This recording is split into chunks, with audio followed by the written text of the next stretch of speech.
What's this week's Devil in the Detail podcast? I'm Rob Parkinson, and we're here talking all things Salford Red Devils. Joining the show this week, as ever, we've got Paul Parky. A couple of weeks since we've done this, Parky.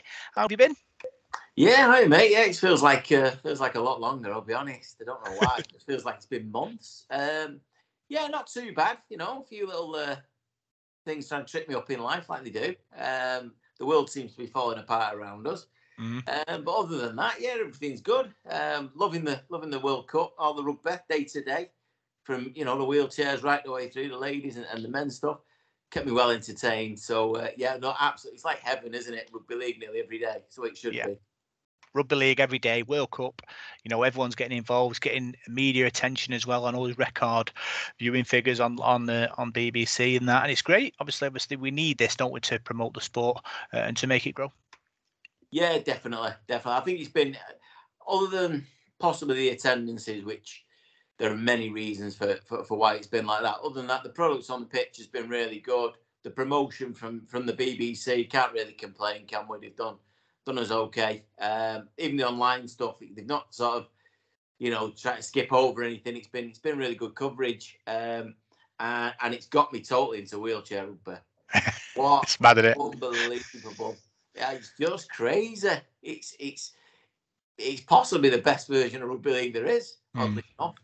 But yeah, just been brilliant. And like you say, the publicity that's coming out of it for the game is much needed, and it's about time we got this kind of coverage, I think, because we know how good the game is. It just needs spreading to everybody else. And I think having these newer nations in as well has helped a little bit, opened up to new markets and countries and people who probably wouldn't even watch rugby league. So hopefully in a few years' time in France, we go again. And then, who knows, in 7-8 years, whatever, the next World Cup after that, what nations could be in it. Could be brilliant. Yeah, it's like I say, it's about developing the sport. These developing nations that have come in, yeah, they do get on the wrong end of a couple of hammerings, but they learn from that, don't they? And you're hoping now the Rugby Football League and people involved in the international circuit can sort of help them other nations by producing maybe another tournament for them to play in between World Cups, so they can get better when they do come round to World Cup time. And that's the plan. Hopefully with this World Cup, you get a bit more money out of it, and you can obviously give it to them nations to improve. Yeah, well, they had the emerging nations, didn't they? Was it back in the 90s or something like that? And that kind of thing would be great again. Some kind of possibly European tournament, Italy, Greece, Ireland, Wales, Scotland, leave England and France out. I think I'm not sure. Well, I don't know the way France perform. Maybe they might need to, but to give these countries more time, more exposure. I think that's the key thing. And people going on about these scores. There's been some runaways. You'll find it in every sport at the elite level. Rugby union, I remember New Zealand putting something like 140, 150 on someone in a World Cup game. I mean, it happens. England football played, was it Panama in the last World Cup, won 7-0 or something? It happens at that level. These countries still deserve the right to be there, and that's the only way they're ever going to develop, by playing against better. And that's where the game needs to be at all levels for me. But no, it's been great so far. And, obviously I'm missing the Reds. I can't wait for that to come back, especially after the 12 months we had previous. But, everything's good. Yeah, talking about the Reds, Paul Heighton, ex-Salford player, his birthday today. You're paying homage to him. I know it's not going to make great radio, but behind Parky is Paul Heighton's playing shirt. Is that right, Parky? Yeah, he donated it to me. Well, it's probably must have been 2000 and wow, I don't even know what year it was now. 2000. What, the shirt? Yeah, Martin Fire's shirt, that. So it'll be. Yeah, I've got that as well, by the way. Yeah, but we don't go on about it. But yeah, the you all remember it, the blue one with the white sleeves. Great bloke, Paul Heighton. A great ambassador for the club, both on and off the pitch at times, and but more than anything, a really good bloke. Always had time for everyone. I remember Forever Reds and things like that when he used to come down to the meetings, and even after a game in the Willows, he'd hang about. And one thing that really stood out for me was we got relegated 2006.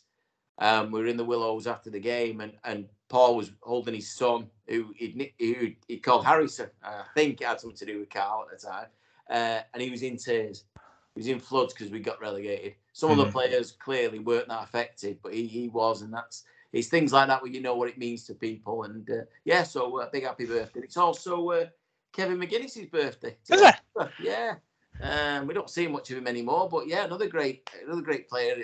Both played in the same team together. But yeah, it's his birthday today as well. But I don't have the shirt. I've got everything else of his, I think, just not his shirt. So he's one of your favourites, wasn't he, Kevin McGuinness from the Rattler? Yeah, I love Butter. He had that little bit of something about him as a player, and also that cheekiness. And again, another nice man, really nice guy. But one of them has vanished off the scene. Don't know what, went home and we don't see him anymore, do we? Hopefully, he'll come back.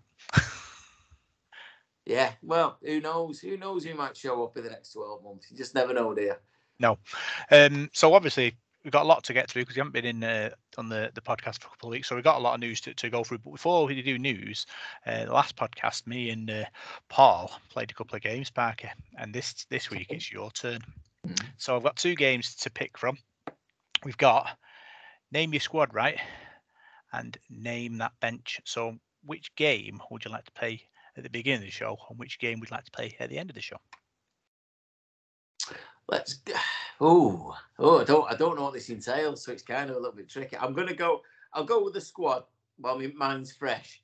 Name my squad, right? Yeah, and then okay. It seems like, I don't know, but I think it seems like there's less numbers on the end one, so my brain will be worn out by then. Okay, so basically, you can play at home as well. The people listening at home, remember play your cards right, Bruce Forsyth. Yeah. Okay, so what it's a bit like that, but instead of cards, it's squad numbers. So I've got 2 lined up for you, Parker. So I want you to pick number 1 or number 2 first. Well, go number 1. Number 1. Okay. So the first player is Andy Platt, 1998. His squad number was number 8. Right? 8 appearances, no tries. Yeah. Okay. The second person is Big Seb, 2020. What was his squad number? Was it higher or lower than 8? Yeah, it was higher. It was higher. Higher? Yeah. Okay. I can't remember what it was, but I think it's higher. Okay, we'll go higher, and that's correct. His squad number was 14, 13 appearances, no tries. The next one, 2014, Steve Rapira. 18 appearances, no tries. Was his squad number higher or lower than 14? I'm gonna say lower. I don't know if you have a switcheroo you could use. I don't know if he got a pack spot, or did he not? Steve Rapira didn't play many, did he? He was a bit of a letdown overall. When we signed him, I think Steve Rapira. Second row, I think. He was a back rower. Yeah. Who would have been there? I can't think who else would have been in the team. I'll tell you what, I'll change my mind. I'm going to go higher. Higher? I'm going to go higher. Okay, so Steve Rapira's squad number was 18.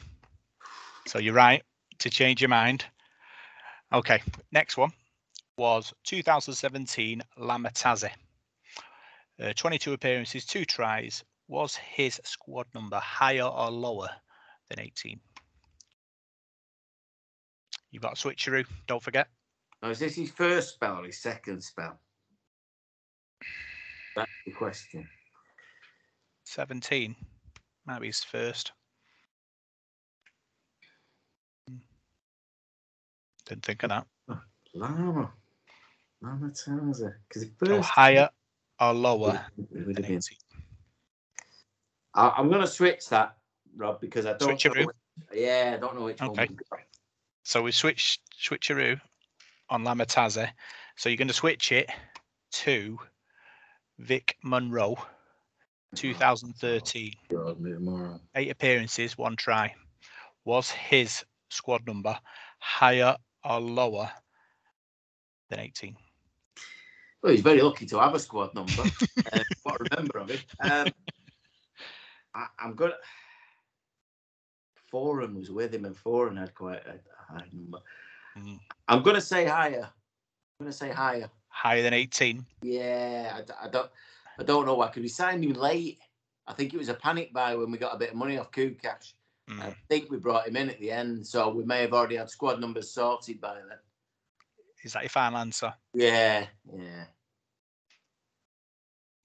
Vic Monroe's squad number was 16. Ooh. Lower. Was it really? Well. It's okay. Damn.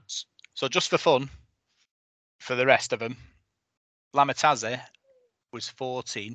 Yeah, that rings a bell now. The next, I might save the rest. Yeah, I'll save the rest for the next. Yeah, that's good. That It's good. Yeah, enjoyed that. Okay.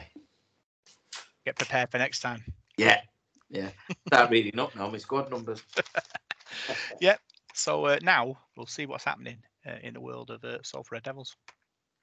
So we'll start with the news broke today, Parky, that Salford will be looking at having a wheelchair rugby team in 2023 after all the excitement of the wheelchair rugby World Cup, which is happening now. It's fantastic. The club are trying to get a team going. Absolutely. Brilliant. I mean, like I said earlier, I've been blown away by it. I've seen a couple of games previously, and I watched the grand final this year, Halifax and Leeds. That was a great game. It went right to the very last second. It was brilliant. But it's all action. It just doesn't stop. And anyone who plays it is, I think you're nuts, to be honest. The collisions, when you hear the chairs hit together at full speed, and you think, oh, someone's fingers are in there or something like that, or they go over on the floor and they get up and they're all laughing and smiling. It's brilliant, but it's so good to watch the skill levels, how they do it, to sort of wheel along at them speeds, stop, turn. There was a guy I watched a couple of days ago who was sidestepping in a chair. I can't sidestep with my legs. I don't know. He just sort of went along and then moved. It's brilliant. I'd love the club to get a successful team going.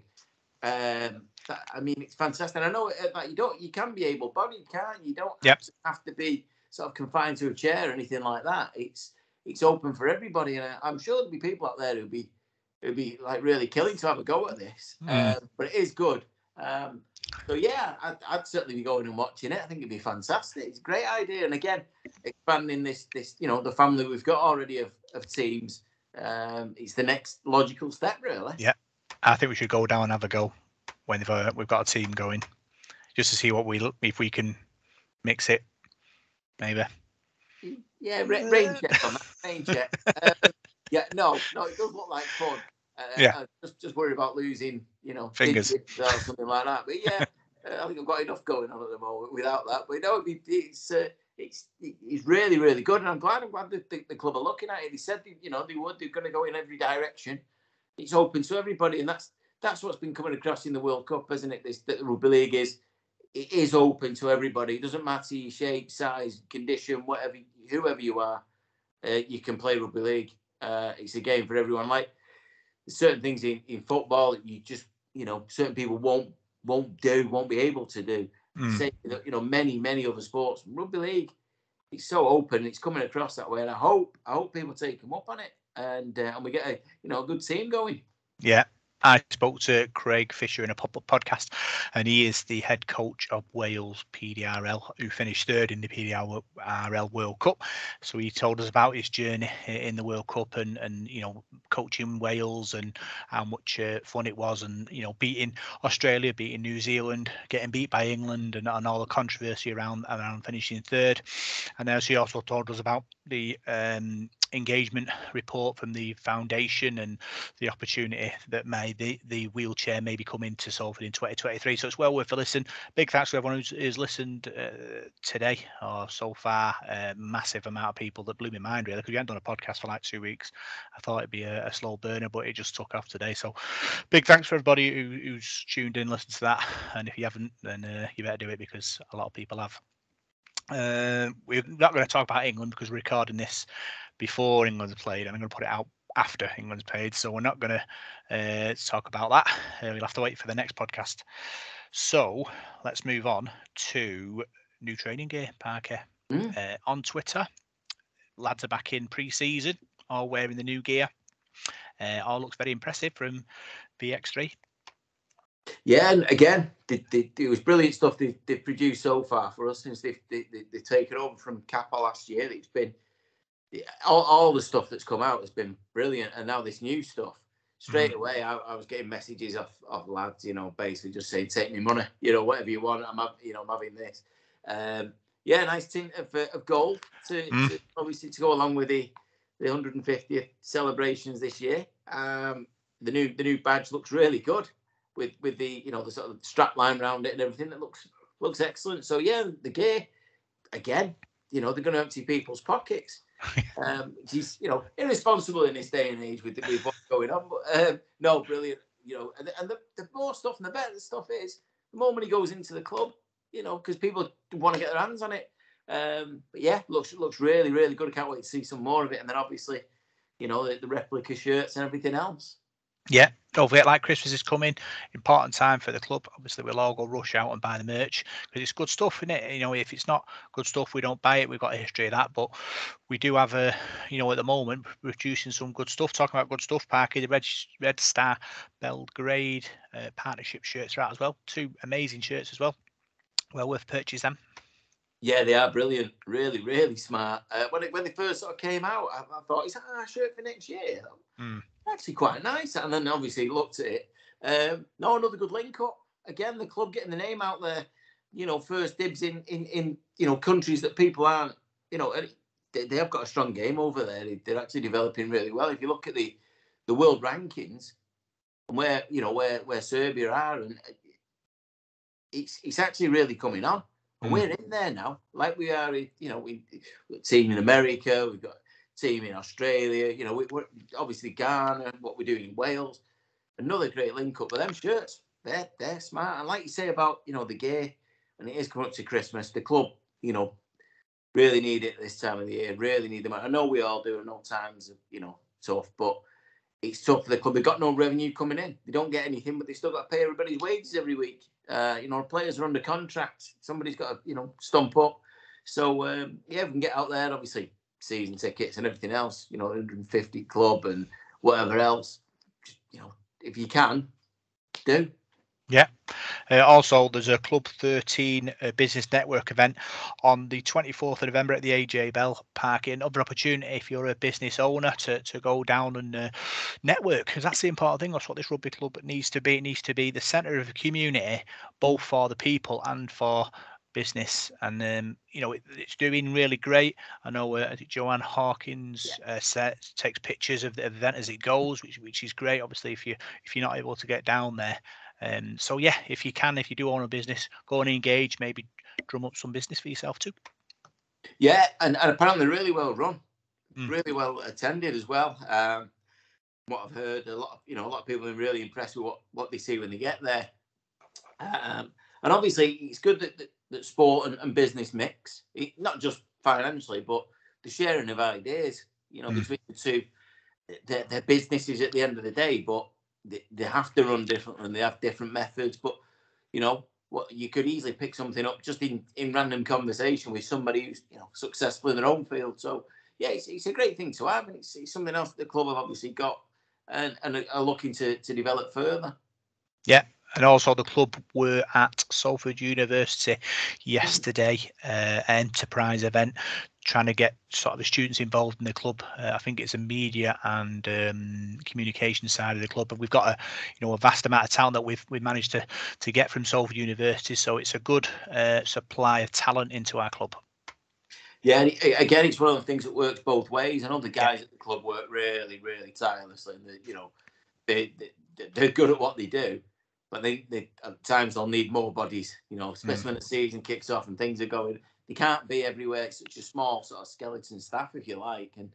And these people going to uni will get the experience of a workplace, and how it works. And in that environment, again, with it being a sports club, is different to just any other business. So again, it's really good. Yeah, and I hope people do get involved. And we want obviously we want to tie up with the uni as well for other things going forward, even pre-match entertainment where you got the bands coming out of university and things like that. So it's a great place to be sort of located for us.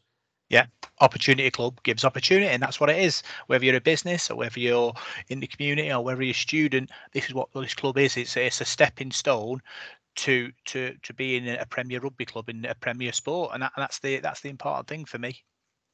Yeah, and that's obviously going forward now. We've had, we basically got the guidelines of what is expected of professional Super League clubs, and we want to be at the forefront of that. And again, we're never going to be flush with cash as such, but ideas and giving people that chance to express them, it's probably better here than it would be at most places. So it's great on the club to be there. And like I say, if we can link up with the university a lot more going forward in all areas, and try and get a few bums on seats as well during games, then those that may want to come down and play for the ladies team, or whatever else, it's all there for us. So yeah, something to keep pressing on. Yeah, very exciting times. Talking about exciting times, new signing times. Parky. Sam Stone signs from Leigh, 2-year contract, 25 years old, ex-Newcastle, ex-Gold Coast, played for Leigh for a couple of seasons. Well, I've seen his video highlights, and for me, he's like a blockbusting running second row. A couple of his highlights, burst the line, ran 40 metres and scores, and I'm thinking, he'll do for me. Yeah, he's been around the scene a few years now, and I know Leigh was really I think they were a little bit disappointed that they've had to let him go. Quota rules and everything else. Obviously, last year I think Leigh had something like 15 overseas players, which obviously can't work in Super League. So they've had to let him go, and we've been lucky enough to snap him up. But I was reading a couple of days ago that Melbourne Storm were looking at him as well, and a couple of other NRL clubs were interested in taking him home, and we've somehow tied him up. I know obviously he knew Kurt Haggerty from Kurt's time at Leigh, and I'm sure Paul Rowley and his connections there would have helped, and even Inu, who we'll get to, but there's all these links between the two clubs. I've persuaded him to come, and it's great. We need bodies, but we need experienced bodies and people who are going to make an impact, not just. We can't carry players like other clubs. We need players who are ready and first team ready every time. And it looks like a really good signing for us, yeah? Yeah, it's good. It's good stuff. Parky, obviously, brought in 4, lost 6 at the moment. So you're hoping, because obviously Paul Rowell last season spoke a lot about the size of his squad and not being having the numbers to be able to pick a quality sort of 17 week in, week out. So you're hoping that there's a bit of wheeling dealing going. Obviously, the money is short. We understand that, but you're hoping that somebody somewhere can do a bit of business, and we'll get a few more bodies in. Yeah, well, another 1,000, 1,500 season ticket holders might help that for us. That's the only problem there is. I'm sure Paul Rowley's got players identified. Even like we said earlier, watching the World Cup, there may be the odd player from an unexpected team that we've seen that we'd like to have. Or again, we've done really well out the Championship and lower leagues, but you've still got to pay these guys, and it's just bridging that gap, I suppose. And again, like I say, at this time of the year, it's not easy. But what is it? I think they'll have a couple more in mind to bring in. But Sam Stone looks like a really good player. And he actually looks a bit more versatile to me, just than a second rower. I don't know, because like you said, he had legs on him. He looked pretty quick, big man. And then you think of the other sort of back rowers we've already got, Shane Wright and Greenwood and people like that who are all still there. It's good competition. I think that's what the squad needs, just to keep pressure on everyone else. And the good thing is this year we haven't lost too many, and we certainly haven't lost the key players. So we've got a lot to build on. I think the odd fresh face, just to keep things a bit light. I think it's a good signing. I think it's turnover in it. They don't want too many. If you can lose the edges and bring some new people in, then obviously the whole of the squad keeps virtually the same. You build a bit of continuality. Probably not a word, but you know what I'm talking about. Yeah, and it is. It's about just upgrading on those players. So those peripheral players that maybe only played a couple of times, can we get slightly better, even for the same money, let's say, or slightly younger and developed players? I mean, for me, Sam Luckley was a bit of a loss, but I think we've done okay to cover that. The only one really now for me is Elijah Taylor. I know we brought Ollie Partington and who can play in a couple of positions, but I think that experience that Elijah gave us as well at times as a skipper, as a leader, if we can replace him with maybe someone 10 years younger who's got that work ethic and that, that defensive mentality that he had, I can only see us getting better. It's exciting, like I say, off season, lots of things, turning in the background, and we'll be seeing results of that in the next sort of few weeks. Talking about in the background, Christian Inu has returned to the club as assistant coach, replacing Danny R. Parky, thoughts on that? Yeah, great move. I think he's got swathes of experience in the NRL and over here. Has he played in 5 grand finals? I think 4 in over 5, there. I think. Yeah, so he's obviously got vast experience. He's a good. He's obviously a character. We know that from when he was with us, and he's well respected as a player. So yeah, I'm sure he can teach Mark Sneyd how to kit owner. That's right. Think of that. No, but and to work with the back line, we've got obviously Kurt, who is a forward. We got Paul Rowley, who's a hooker, knows a bit about everything, and Inu's played. I think he's probably played everywhere in the back line at some point. I'm probably in the second row other times, but yeah, great move. Again, he's coming back to this when he was here. Under we had Lee Mossop and Flash Flanagan, people like that 2019 team, and that bond that they all had together, and he's bringing that, and we're keeping that together. And last season you saw it, how tight they all were, like they were all mates, and it's just keeping it rather than just bringing somebody in from the outside who we don't know, maybe wouldn't fit. He knows how the club works. He knows what he's got to work with. He knows budgets. He knows he knows the training ground or lack of or whatever else. So nothing's going to be a shock to him. He's just going to come in and do his job. And I think it's, again, another good move. Yeah. And who knows? He's still got his boots. We're struggling later in the season. Yeah. Yeah. I say I'm excited about that. I think he'll obviously bring a lot of experience. Obviously he only left a couple of years ago. I think it'd be interesting to see how you bridge that gap. Obviously, because you're a coach and then you're a player 1 minute and then you're a coach, and now you deal with that divide really. But like I say, that's something you'd have to ask him, and if he's thought about that and how we will deal with that in the next sort of months and weeks to come, because he'll have an ear in both camps really, won't he? Because he obviously still have friends who play for Salford, so it will be interesting to see how that plays out. Talking about playing out, exec boxes, people who want to play out on a game day are available for businesses. I think they're all fantastic in the AJ Bell. Lots of great stuff, waiter service, great views from the boxes to the pitch. If I was a business and I'd gone down to the business event, I'd be mooching down to the reception and purchasing myself an exec box. Yeah, it's something I wouldn't mind trying. I'll be honest. I mean, I've been for a walk around them boxes, and like you said, the view is tremendous. I'm sure the whole experience of it. I mean, I've done corporate boxes at football games, and I've even done them at certain rugby league grounds. But no, it's it is a superb view from up there. Something I wouldn't mind giving a go to. But even you've got that, or you've got these obviously more suites around the ground, or you buy your season ticket, you can upgrade. But through the season, if one of these comes available, you don't know, someone's special birthday or whatever, book in for the family. I don't know how many old these rooms, is it 10, 12? 10, yeah. Like I think it's a great thing, and I'd love to try it sometime. So if anyone's listening, my birthday in January, just let you know. Yeah, just put it out there. We used to record a podcast in one of them exec boxes once early on, maybe the first 3 years, maybe. So the acoustics are good as well. Right, I didn't know that. That's new. Yeah, started in the media room, and then we went up to started in the museum, then we went into the media room, then we went into one of the boxes, but then obviously we moved on to virtual now, which is better. I have to keep travelling down to the AJ Bell on a Wednesday. The problem was Wednesday night of the players' day off. So when we got there, nobody was ever there. So one of them things. But we do enjoy doing it this way, and hopefully, I'm looking at him sort of investing in the kit again.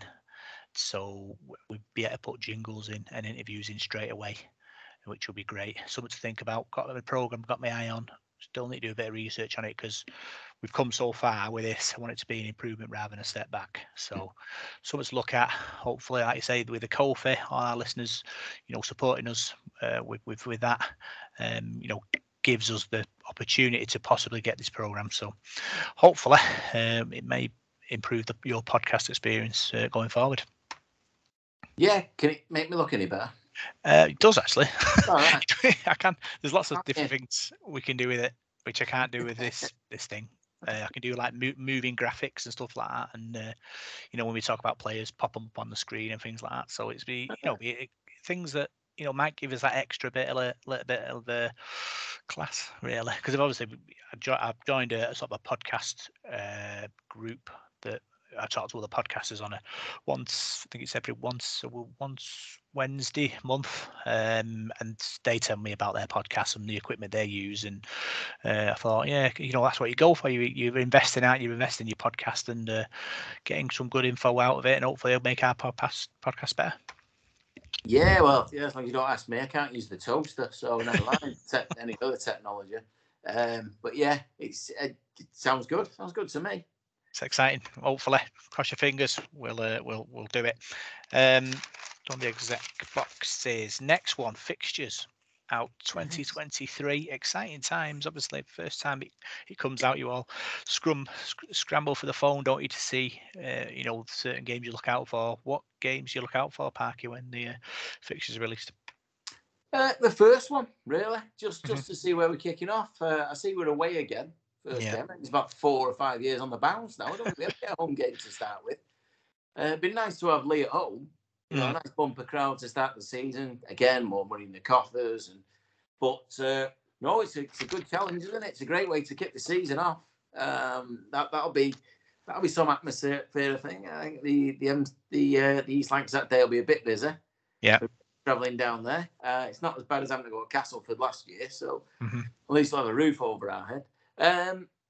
Great fixture that, and obviously everyone looks for Catalan away, which is in the the middle of the year this year again, which is great for sunshine, probably not so great for the players, but I think the thing is people say, oh, we've got this, or we've got to play everybody throughout the year. It doesn't matter in what order, really. I suppose sometimes you like to play one of the big teams early because you can catch them off guard, but then you think we play them late in the year, they might have more injuries. It's swings and roundabouts, but no, I think we've got it's a decent start. Lee away, okay, we can't really complain. We're on Sky quite a few times, which it was a shock. I thought Sky forgot who we were.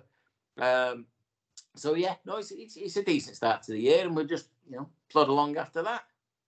Because Rowley Ball, you see, it's growing. People are starting to recognise what it's all about. So Sky want us on to promote rugby league. Want rugby league to be exported to the masses. You want to see good rugby, and that's what Paul Rowley produces. Yeah, the entertainers. Absolutely. That brand of rugby we watched last year, I don't think any of us have watched anything like that. That back end of the season, some of the tries we scored were just, and that, like you say, people want to see that. And it did spread because everybody in rugby league was talking about us and about the way we played and the fact that we were a threat to everybody, because you couldn't script us, even though we were scripted. Paul Rowley will tell you that. We definitely trained for all this, but it didn't look like the opposition had watched any videos of us if that was the case. So, more of the same, please.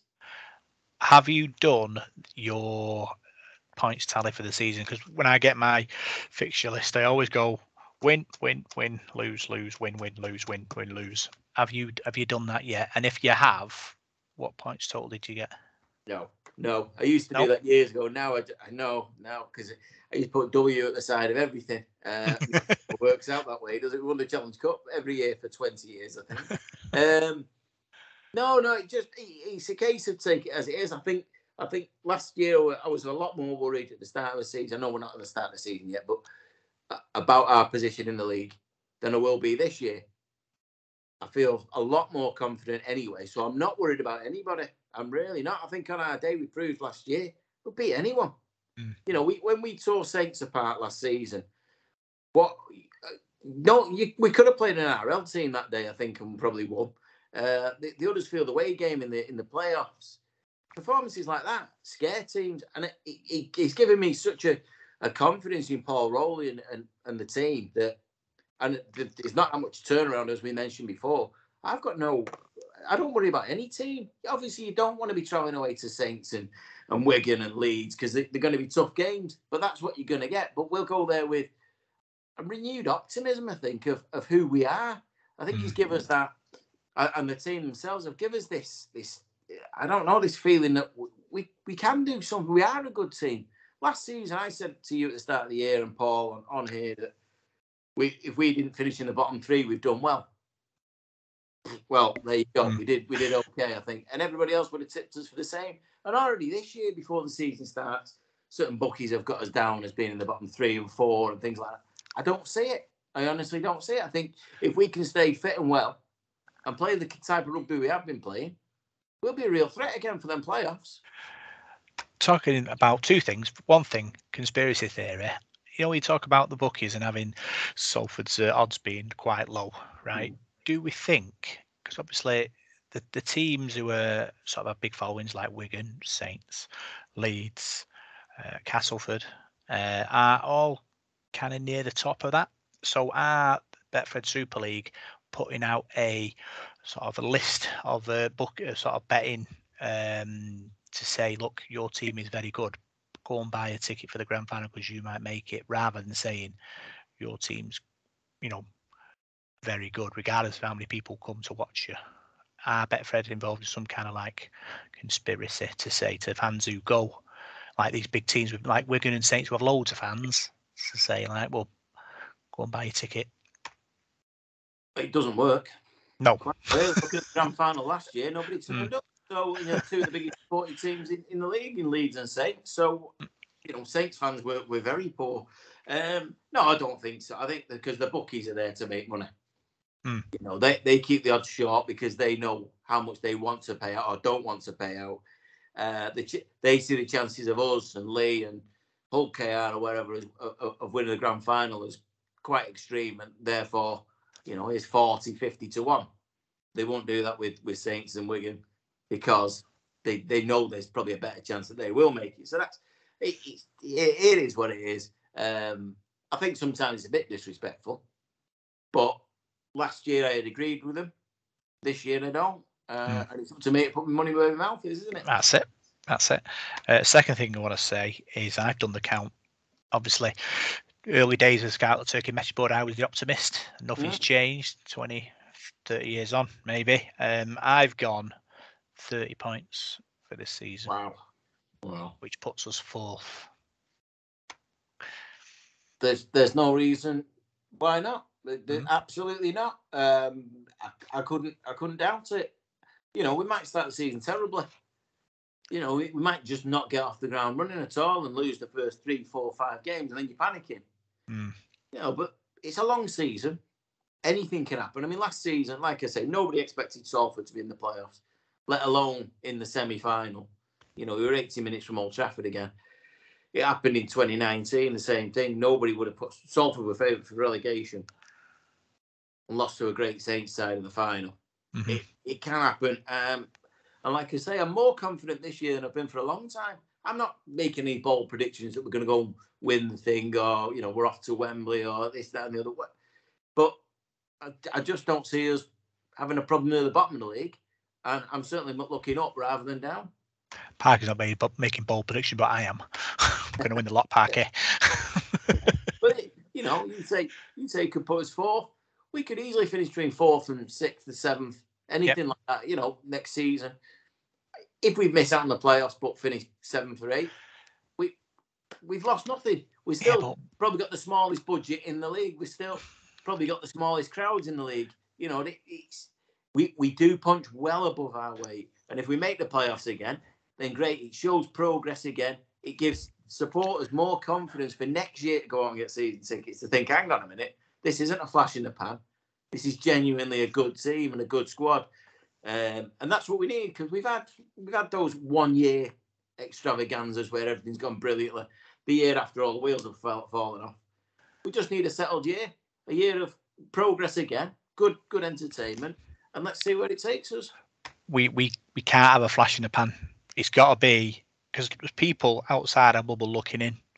And last season we got to the semi-final, and they'll be thinking, see what happens this year, because that's the way people outside our bubble work. People at Salford want to see success before they invest, don't they? Absolutely. And if we can go again and reach the playoff again, then they'll think playoffs 2 season on the run. Then they might think, I might do it, because we've, like you said, we've had seasons where we've had a good season. 2006 playoffs, next season relegated, and that's the thing that haunts me, because I think to yourself, you just need 3 seasons of playoff football, and this club changes like that, Parky. And that's what we need. And I know it's difficult. I know we've got a low budget of cash for players and stuff like that, and it is difficult. But we've got people who make the right decisions under pressure, under them circumstances, like Paul Rowley, Paul King, Ian Blease. The people who make these decisions on these players continue at the moment to make the right decision. Yeah. So whether they've got loads of money or no money, as long as they keep, making them right calls, it's all good. Yeah, I think this season will be a tougher one again, because so many sort of biggish teams, or the bigger teams, failed last year. Obviously, Warrington and Hull being two clubs that spend a hell of a lot of money and got nowhere. I think Huddersfield are obviously going to be better. They've signed some really good players again. I think Watson should do well there, and he'll be under pressure to do so, because if they don't do well this year, he spent a lot of Uncle Ken's money and not got it. So that's a bit of a worry for them. But I think they will do well. I think they've got a really good team there. Obviously, Saints are going to have a new coach in Paul Wellens. That's going to be different. Wigan will probably be stronger again, another year together. So it's going to be a tough year. Leeds again started off terribly last year and came good. Maybe they could have a good year. Cass, it's tough. It really is tough. But we're as good as most teams in that league. So I think it'll be a great year. But I'm not concerned. Nope. Rival rounds, Lee, 8th of April, 2:30 kickoff. It's great. Obviously, we like playing Lee. Great history with the teams, and it's great they're back in Super League for me. Obviously, we wanted to lose in there for the expansion, but we wanted the Happy Days and want money in the club's coppers. So I'd take 2,000 Lee fans at the moment. Yeah, just our record at the Village is not brilliant, is it? I think that's an understatement. What Village talk about? I don't think we've won a competitive match there, have we? In all the time we've been. So that's something we need to change. But we have got Lee connection now. So we've got men who have won at that ground. So maybe that'll help. But yeah, that rivals round again. It takes away the 2 games over Easter, doesn't it? Which again this year will make a difference. Not having to back up, putting out broken bodies, and with us having a smaller squad probably than others, it suits us better than most, really, in many ways. So that's a good thing. And then obviously we've got Magic Weekend again, which is another tough sort of game for us. But it's I'm looking forward to it already. I can't wait for it to kick off. Yeah, just very stuff in warm weather. So you have to get through winter first, Parky, then the warm weather will come. Trust me. Hopefully. Other things. Morgan Escaré has departed, gone to Carcassonne. Didn't really get an opportunity for Salford. I think Ryan Briley nailed down that fullback spot. So unfortunately, he decided his future lies elsewhere. Yeah, he did well for us in the the times he played. He was he Ian Watson's last signing, or was it Richard Marshall? I can't remember. It wasn't Paul Rowley's choice, if you like, and I think Paul not made it clear, but he wasn't the kind of player that Paul Rowley was going to rely on. He likes dependable players, with that experience. He's a bit of a maverick, wasn't he? And I know in our team you'd say, well, that's basically what your team is. It's full of, there's a lot of mavericks in there, a lot of players who do things that play the structure. But no, I liked him. I thought he was, a good little player. He did a few, he scored a few good tries, and he had that turn of pace, and that against, was it Leeds, where he caught the ball behind the post? Yeah. Sidestepped the post and left out the Leeds team on the backside. That kind of, you need people like that. But no, he's kind of freed up a little bit of money as well, I would have thought. I know he probably came on quite a wage, because he was a pretty top player. So he'd been at Wigan, hadn't he, and Wakefield and wherever else, I think. So, but no, I wish him all the best. He did well for us and never, didn't let us down. So, he's moved on now, and I hope he does well, back in France. Yeah, talking about Ryan Brierley signed a new 3-year deal. Fantastic. Obviously, one of our own. Had a great season with us. Really good attacking with Brodie Croft and Mark Sneed, and Andy Ackers. Really looks like the complete fullback now. Yeah, he's won us over. He started last season. He was in for copping stick every week, wasn't he, for one thing or another? But he definitely developed into that role. Obviously, a confidence that Paul Rowley had in him and knew what he was capable of. And like you say, that combination with the two halfbacks really shone last season. And you only really noticed when they weren't there, when one of them didn't play, which was rare, because to be fair, most played all year, but there was a different sort of way we played, different style. But Ryan offers us a lot. He's got a lot of, he's an intelligent player. He reads the game well. He's obviously a student of the game. You can tell that when he's on BBC doing the commentary and that kind of thing. He knows what he's talking about. He's not just a player. He's obviously a thinker of the game. And in being a Salford fan is a massive plus, a massive bonus. I'm sure his family are absolutely buzzing that hopefully, he'd be in his we're getting on for his mid-30s, I think, by the time his contract ends. This might be his club for life now, if you like. And no, great for us. Brilliant. Again, that stability. There's no turnaround again in a very key position. It's a lonely one, that the fullback, isn't it? It's a bit like the keeper at football. You're either a hero or a villain, but you've got to have a bit of a loose wire, I think, to be a fullback. But no, it's really good news and settled now. That's it. 3 years. He knows his future. We know who our fullback is. So just more good news. Yeah, good stuff for him. Congratulations on your new contract, Ryan. Final bit of news. The Supporters Trust are hosting a quiz night at Salford City Roosters on 28th of November. Get there for 7:30, 8 p.m. start. Parky, or our resident quizzer. I think you're a Super League champion 2012, 2013, something like that. Do you reckon? Is that about right? Oh, I don't remember what year it was, but yeah, it was part of that golden generation. Great lineup. It was that was good. Yeah, got about that actually. I wonder where you were going with that. I thought you were going on a prediction league when last season. Anyway, I'm hoping to get down to that to the quiz. I think it'd be all right. I don't know who fancies joining me, if anyone does. I don't fancy being on a team on my own, because it does get tricky when they start asking questions about Strictly Come Dancing or something like that, and I haven't got a jar of glue what's going on. So, but yeah, no, it should be a good night down at the Roosters. Obviously, there'll be a bit of food on that you can pick up while you're there and have a drink. But it's just nice for us to get together, because I don't think as fans we get to do it enough these days. Obviously, without the Willows being there, it's always difficult. But it could be a nice night out, just a break. And if you don't want to go down for the quiz itself, just go down and mingle. Pay your money, join in with somebody else or whatever. But yeah, get down there and have a chat. Yeah. So if you want to get down there, contact Natalie on 079-808-37056, or you can email her at natalie.salfordrlfc@gmail.com, or you can email the Supporters Trust at salfordrlfcst.secretary@gmail.com. So hopefully a big turnout there, and be another successful night. So that's all the news I've got, Parky. Got no Whitesides World Rugby League this week because it's off season. So it's game time. Game time, Parky. So this one is called Name That Bench, and I've got 4 matches Salford played. One in the 90s, one in 2000s, one in 2010s, and one in 2020s. So what the name of the game is to name the bench on this particular match that I've picked.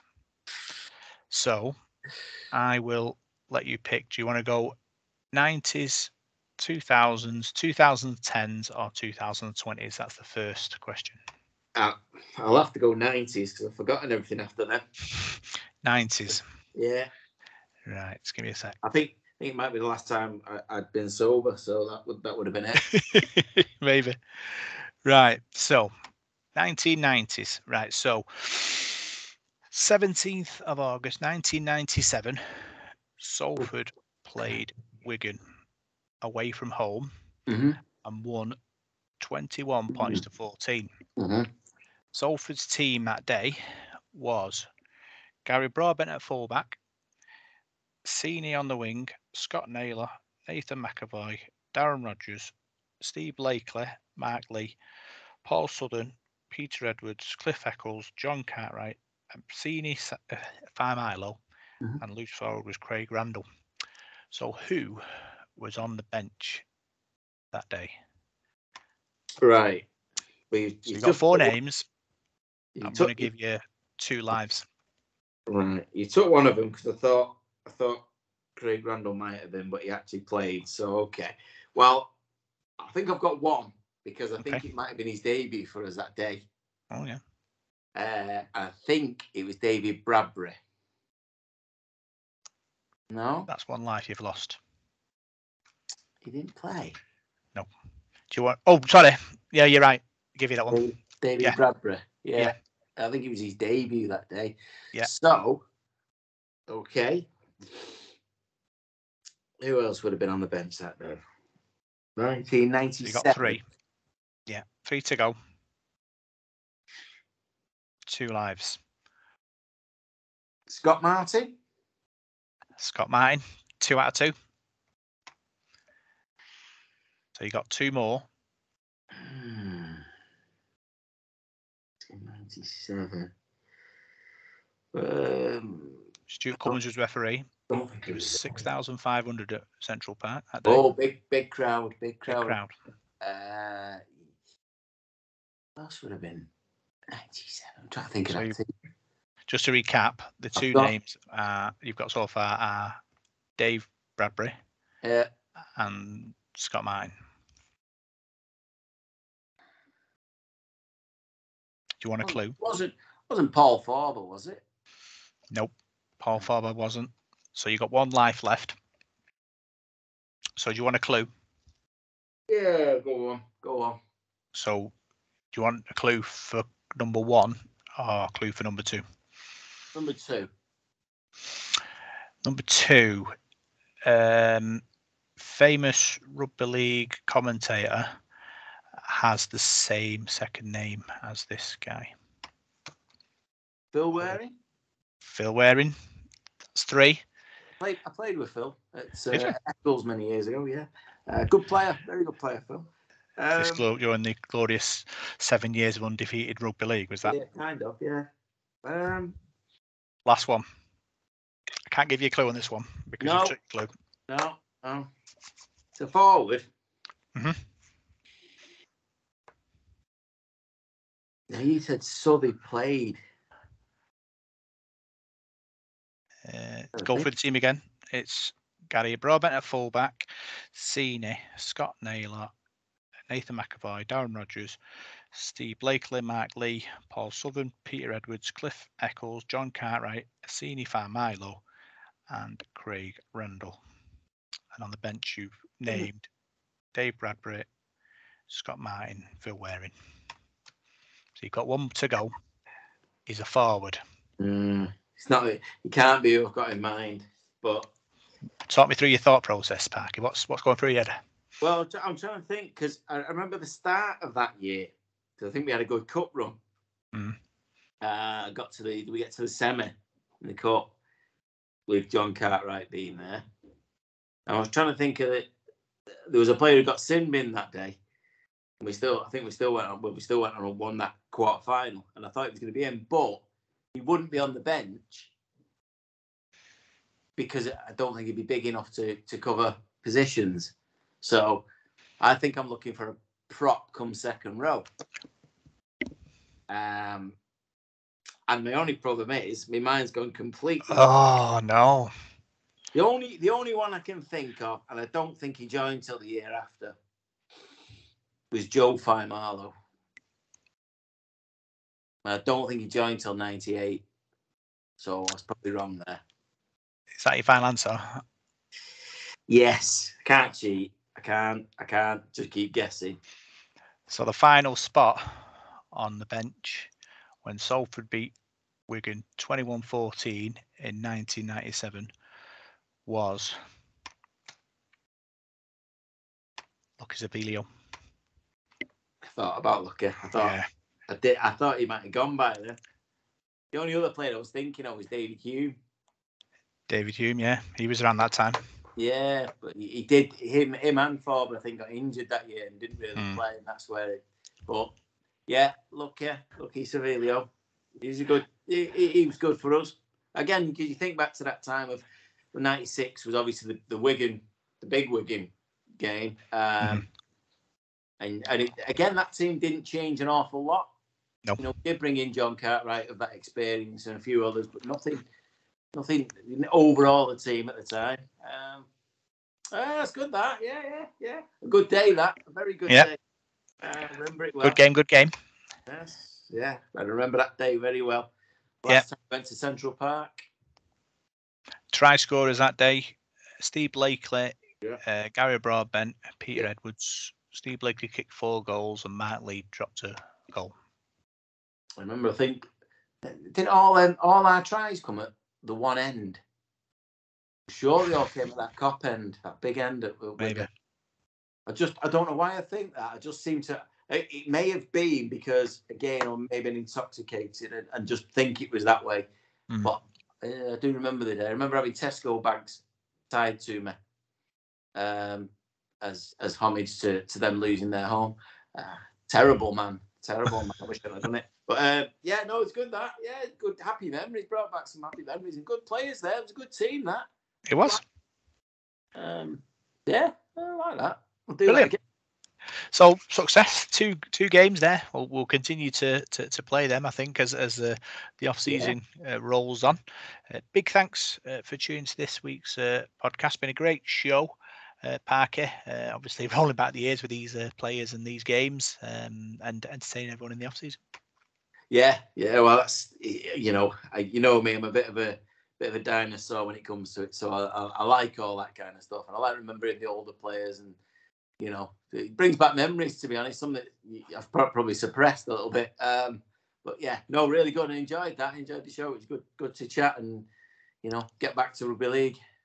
Yeah, I would say big thanks for tuning in. Big thanks for everybody who's donated through the Ko-fi and bought us coffees to help us purchase equipment and programs and subscriptions, which help us to provide this podcast. Without it, we wouldn't be here. It's as simple as that. Absolutely, the times are hard now, so it's anything that you can buy as a coffee, that'd be much appreciated. Big thanks for tuning to this week's Devil in the Detail podcast. I'm Rob Parkinson. You can find us on Facebook, Devil in the Detail SRD. You can find us on Twitter at DITDSRD. And you can find us on SoundCloud, iTunes, Radio Contact, Spotify, and YouTube.